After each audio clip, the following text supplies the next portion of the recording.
IronRidge Resources is a diversified exploration and development company with a strong focus on Africa.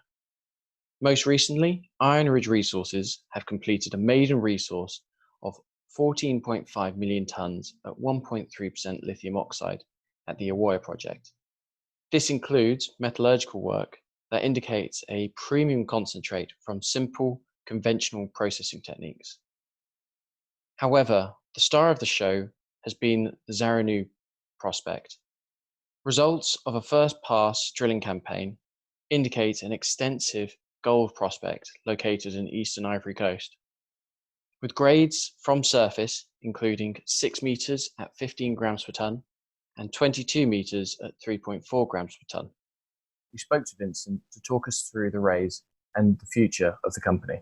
It was a great effort to raise £4.75 million sterling in this environment. Big thanks to SI Capital, who you know very well. It was a grand effort, and we would also like to thank our near and dear loyal long-term shareholders who continue to support the company and the vision. The main focus for IronRidge has always been gold and lithium. Our business models is designed to insure us against any adversity throughout the various commodities. We have suffered with the downturn in lithium, so we can mercifully turn on the tap into gold, and we've done that. And we have our flagship Zaranu project, which we believe is going to be an absolute monster in Côte d'Ivoire. And what great two spaces to be involved in. The gold space providing longer term stability during economic uncertainty, and the electric vehicle and stored energy space, which we see a long-term exponential growth cycle ahead of us, given the spend by stored energy manufacturers and the electric vehicle manufacturers has been enormous over the last 5 years. So the fundamentals are still there. We don't see that changing, but we do see that there has been a slight body blow. But look, our focus now is obviously gold, gold, gold. And we have a fantastic gold project in Côte d'Ivoire called Zaranu.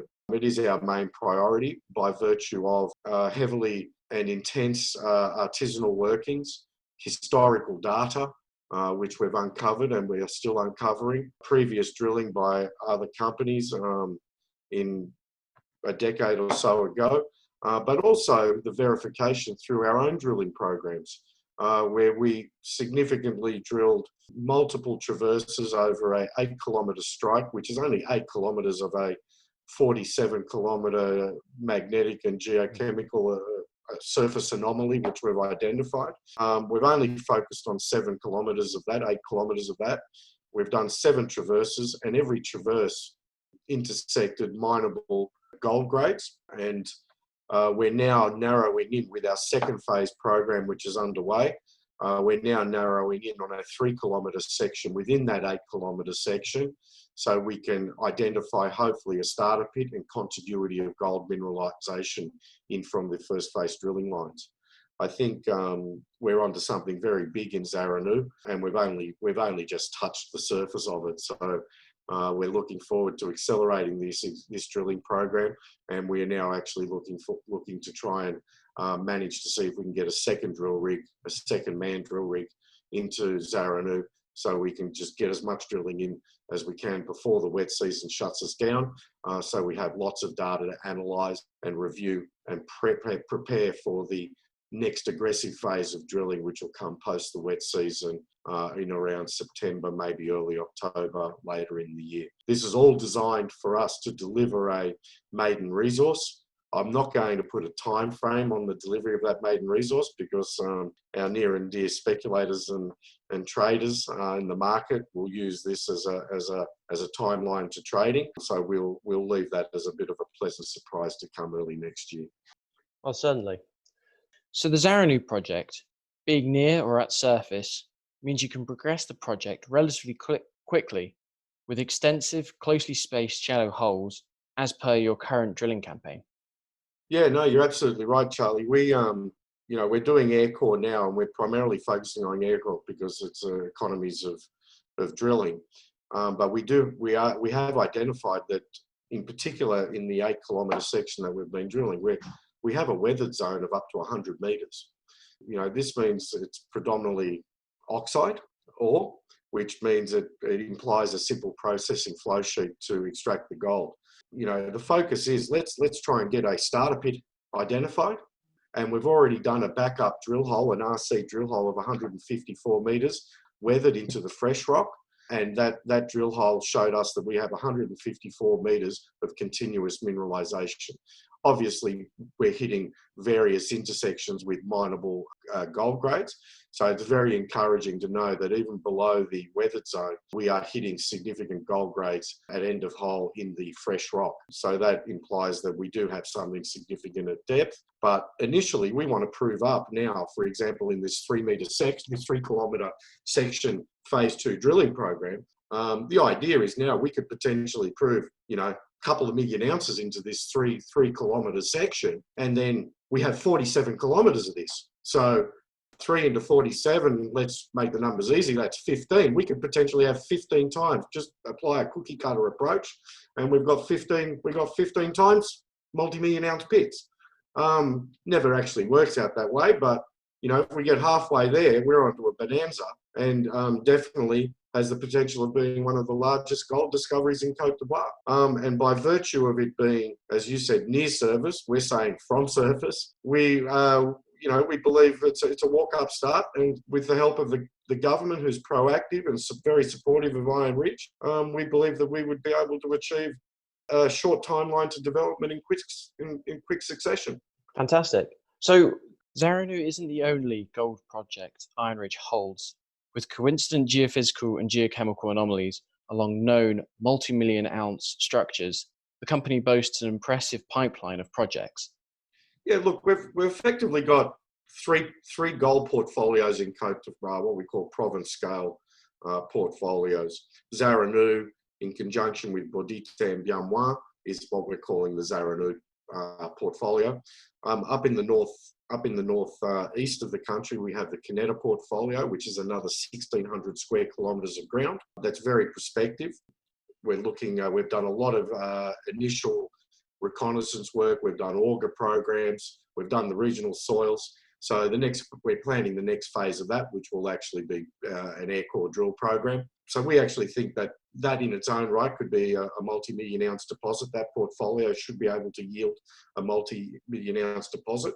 Might be smaller pods, but still the end result, a multi-million ounce aggregate of gold. And then in the central west of Côte d'Ivoire, we have what we call the Vavre portfolios, which is roughly 400 square kilometre project areas surrounding the Abuja known resource and growing resource of 2.2 million ounces running at around 2+ grams per tonne. Now, we know, we're very confident that our projects will be gold bearing by virtue of the aeromagnetic surveys that we did jointly with the other project holder. And it's confirmed that with correlation of groundworks, that those gold-bearing geological structures do carry into the north and south of our projects. So once again, we've commenced auger programs there. We've done initial regional reconnaissance work. We'll be looking at finishing up our auger programs and then developing further drilling programs to further test those projects. But yeah, very exciting times. We are one of the largest tenure holders for gold in Côte d'Ivoire. We have over 3,800 square kilometres of tenure, all in good standing, and we're working on all fronts in the gold front. Now, over in Ghana, your lead lithium project, Awoya, is located on the south coast, next to key operational infrastructure, and with high-grade concentrate indicated from your metallurgical work, this really is a standout project. It's very rare that you can actually find a project that ticks all the boxes. And we have that in Awoya, and we have significant exploration upside with over 648 square kilometres of ground. And Awoya sits on a tenure package of 110 square kilometres, and we've done very much extensive regional programs surrounding Awoya. And we're very confident that we're going to be able to build on that maiden resource of 14.5 million tonnes at 1.31% lithium oxide, which has a contained which has an indicated category of around 4.5 million tonnes at 1.39% lithium, and that just happens to be right in the centre of a long strike, broad width section of the Awoya deposit, which is also along favourable hillside topography. What are the key elements that make are the key drivers to make a project successful? Well, you need to be adjacent operational infrastructure. We are 1 kilometre from the main bitumen highway that takes you to the deep sea port of Takoradi. That deep sea port of Takoradi is only 110 kilometres away by road. We have multiple high voltage power lines running adjacent our site. So we only have to tap into the lines to get power to the site. We are adjacent the ocean. So we have access to lots of water for a DMS processing facility. As I said earlier, we have favourable topography. The Awoya deposit sits on a hill, outcropping. So what implies the low stripping ratio. The metallurgy and mineralogy is very favourable because predominantly the bulk of the deposit is actually coarse grain, so it needs a simple DMS processing. So when you put all these things together, it implies that your capital cost is going to be low and in the first quartile. It implies that your operational costs are also going to be low and in the first quartile. And when you have a project that actually ticks all the boxes and is in all the quartiles in every respect, it means it's going to be a generational project. It's going to survive the commodity cycles that commodities are exposed to over time. Our focus now is at Awoya, given the downturn of the lithium market, our key focus now is to do low cost, high impact activity. And by example of that is we're still continuing with our baseline studies and our social studies because this is an instrumental part of actually us having to tick a box to apply for a mining lease. And as you know, it's not actually us getting the paperwork in to do a mining lease, it's the approval processes and approval timelines to get the authorities to sign off. So we figured, okay, what are these long lead items? What are the costs associated with addressing these long lead items? And can we actually put in place activities that can help shorten these long lead items? And we're doing that methodically now. So, the guys are also now starting to go back into the field, and we're looking at where can we put a mining lease application, where can we situate the plant. That means we need to sterilise some of the ground so we can with confidence know that we're going to be putting a road here and we're going to be putting a DMS processing and crushing plant in a certain area that we don't have to move it in the end. But we're also looking at, from a scoping PFS perspective, we're looking at, what scenarios can we run to achieve a result earlier rather than later. We actually don't like any projects being at a standstill, and we believe that momentum is our key deliverable internally. Is what can we do to maintain momentum, shorten lead times, and potentially deliver a project, even given the state of the lithium market, which has copped a body blow due to COVID-19. So we are looking at various scenarios internally at desktop level. We're looking at how do we do a small startup pit? Can we do a smaller operation, modulise it, and then add on as the industry grows, as we develop the markets from Africa into either the US or into Europe, as the upstream processing facilities in both these jurisdictions are being keenly developed now. And I guess our focus, and where we're getting a lot of interest in lithium, is the strategies to offer other jurisdictions surety supply away from the current industry leaders in the lithium carbonate and lithium hydroxide spaces. So we're looking forward to developing this, and in time we're going to see some very positive results come out of Ghana, with a key focus of maintaining momentum, getting some good M&A activity while we maintain the exploration upside, Cape Coast, Salt Pond, and Edge of Semenko Hill, which, these three project areas have the potential of quadrupling our current resource status and providing a mine life in excess of 20 years. Having identified an extensive gold system and with the first mover advantage, there must be a lot of work ahead. Look, Chad's an interesting jurisdiction. That was really our first gold discovery was actually the Dorothy project in Chad. We did over 15 kilometres of trenching. We've got a 3 square kilometres anomalous zone just in Dorothy, and it's from surface, and it's all in hard rock. So we've had to chisel through and effectively do horizontal drill holes through our trenching. And you can see these trenches from space. I mean, it's absolutely enormous. I mean, the footprint here has the potential of rivaling some of the world's largest gold mine. But we are working, there's a bit of a strategy, a corporate strategy. We're alive early on that Chad is what I call the first mover advantage blues. We are the first respectable, fair income company to be operating in Chad from the mineral resource exploration space. There's a lot of learning curves to go through when you're in these jurisdictions. But what we also noted was that investor appetite for a jurisdiction that was largely not understood was going to take a lot longer than we first anticipated. So we mandated ourselves to go and find a project equal to Dorothy in Côte d'Ivoire, and we did that with Zaranuk. But we are now looking, since the treasury has been replenished, we are now looking at ways in how we can recommence our activities in Côte d'Ivoire, in Chad, in Dorothy in particular, because that's the work upstart that's already had significant dollars spent in the ground, and it's effectively, we just need to drill test that now. However, in saying that, and I'll touch on this very lightly, is that we have a great relationship with the government. We are working on broader initiatives to provide better exposure for the government into country, and I think that if everything falls into line in the next, say, 3 to 4 months, I think you're going to see some great news come out of Chad.